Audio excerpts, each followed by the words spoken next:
Pinkan Mambo sebut sudah tak lagi bersama Aryahan. Pinkan Mambo mengaku sudah tak lagi bersama suami sirinya, Aryahan. Pinkan menyampaikan hal tersebut melakukan live streaming di media sosialnya. Belakangan, pernyataan Pinkan Mambo ditepis Aryahan. Aryahan mengungkapkan bahwa saat itu dirinya dan Pinkan Mambo tengah bertengkar. Lelaki yang juga berprofesi sebagai penjual singkong tersebut mengungkapkan bahwa Pinkan selalu minta menjauh dari Aryahan.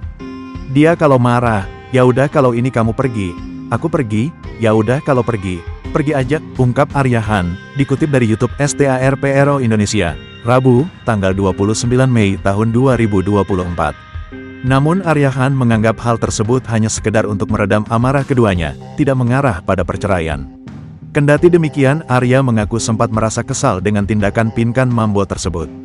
Tapi Arya selalu berusaha untuk tak larut dalam emosi dan mencoba menahan egonya. Lebih lanjut, Arya menyebutkan bahwa dirinya dan Pinkan Mambo sampai saat ini masih tinggal dalam satu rumah. Masih tinggal bareng, imbuhnya.